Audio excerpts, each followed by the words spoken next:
Let's welcome to the show Senator Bill Hagerty from Senate Banking. It's great to have you back on, sir.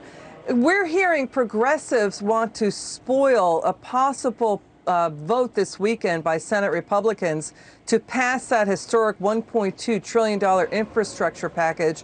They don't like it that they're not getting their wish list. Can they do that? Can they spoil that win? Well, we'll see how it unfolds, but I'm not very happy with it either, Liz.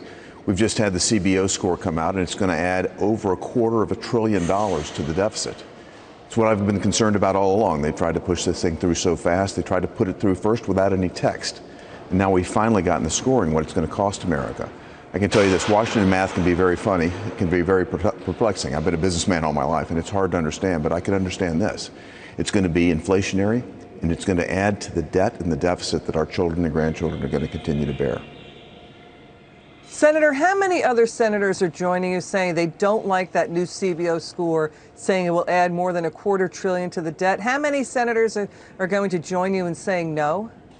It's hard to say at this point, Liz, but I think as we're studying this, and again, we just got the scoring a few hours ago, I think more and more of the Senate tier are going to realize that this isn't as it's been billed. We were told all along that this is going to pay for itself. And the CBO has come through the scoring and said, not so fast. Again, over $250 billion shortfall here. So we're going to have to see how this unfolds, but it's certainly not as it's been billed before. And again, I don't think any of us want to see us add to the deficit, add to the burden on our children. And I've been very concerned, and you and I talked about this before, Liz, about the inflationary impact of what's happening right now.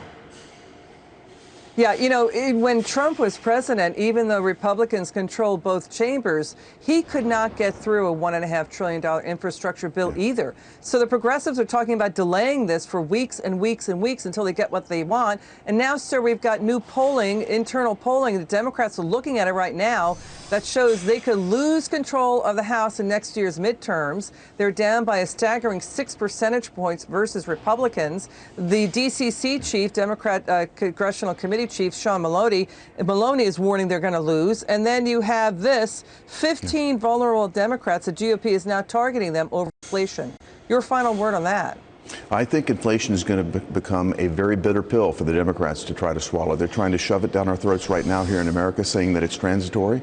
But if you look at what's happening in my state, it feels like the $1 menu at McDonald's is turning into the $5 menu in Joe Biden's America. Gas prices are up, home prices are up. There's no way this isn't inflationary in the long term.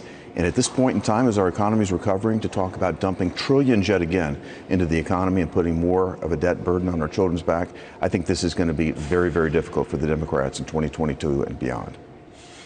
Got it. Senator Bill Hagerty, thanks for joining us. It's good to see you. Come back soon. Good to be on with you again. Okay.